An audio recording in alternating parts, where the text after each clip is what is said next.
한시의 형식은 중학교 단계에서는 두 가지를 봅니다. 한 줄에 5자로 되어 있으면 5원시라고 하고요.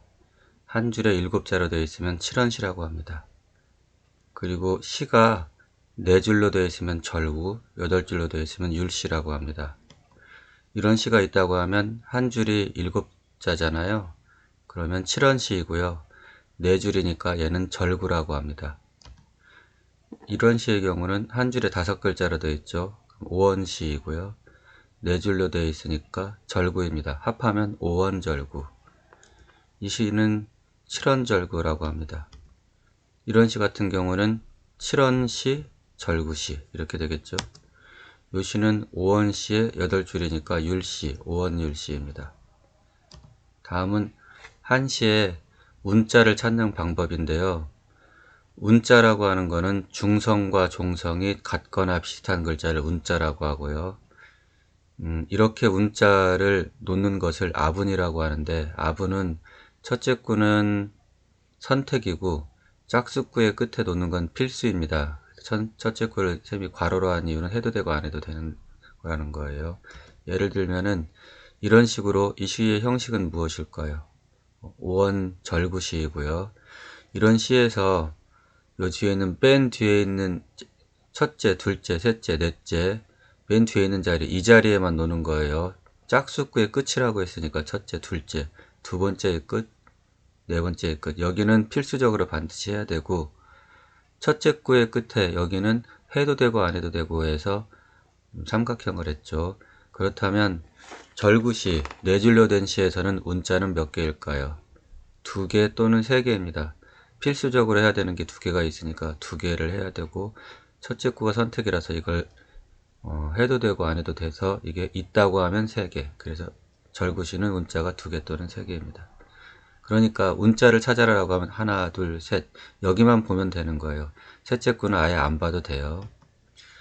아까 운자에서 중성과 종성이라고 얘기했는데요.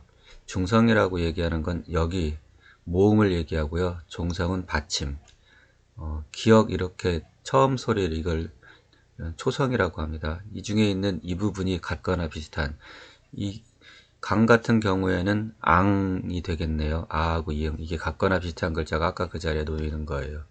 중성과 종성 이 부분만 읽으면 앙이 됩니다.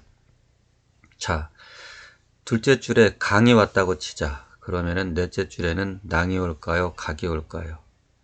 넷째 줄에 오는 거는 모음과 받침이 같거나 비슷한 중성과 종성이 같거나 비슷한 게 와야 되니까 여기서 앙이 요 밑에 와야 되겠죠. 그래서 앙이 오면니까 낭이 맞고요. 각은 틀립니다.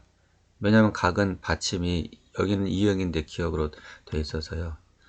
코피울이 이런 게 있다고 하면 운자를 찾으려면 어떻게 해야 될까요? 운자는 짝수구의 끝에 건 무조건 운자라고 합니다. 피하고 리는 운자라고 합니다. 보니까 운자의 법칙인 모음과 받침, 받침이 아예 없죠. 이게 똑같고 모음이 이인 것도 똑같잖아요. 이게 맞고요. 그 다음에 첫째 구과가 둘째, 넷째의 공통점이 있는지를 봅니다. 그러니까 이잖아요. 서로 공통점이 2가 여유의 첫째 구에는 없어서 첫째 구는 아닙니까? 호피우리에서는 운자가 피하고 리입니다. 이런 게 있다고 칩시다. 그러면 여기에서는 셋째 구는 무조건 안 본다 그랬어요. 둘째, 넷째 구, 난, 만 무조건 운자이고요. 이게 공통점인 안이 첫째 구에 있는지를 봤더니 판이라서 운자입니다. 그래서 이거 3개의 운자는 판, 난, 만 3개입니다. 운자 찾는 방법, 짝수구의 끝글자는 무조건 운자라고 하고요. 운자의 공통점은 중성과 종성을 찾습니다. 첫째 구가 공통점에 해당되는지를 봅니다. 그래서 운자인지 아닌지를 판단하는 거예요. 여기 있는 짝수구의 끝, 난만, 이게 운자인지 아닌지를 보는 거죠. 짝수의 끝 글자, 난만이 운자인 걸 확인했어요. 그 다음에 할 일은 운자의 공통점이 찾아봤더니 난만에서는 안이었죠. 안. 그러면은 첫째 구가 아닌지 그 공통점에 해당되는 아닌지를 보니까 판도 아니니까 이것도 운자인 거죠. 여기에서는 둘째 구, 넷째 구의 공통점, 이 P, L는 무조건 운자이고 공통점 2가 위에 거 없었으니까 위에 건 운자가 아니죠.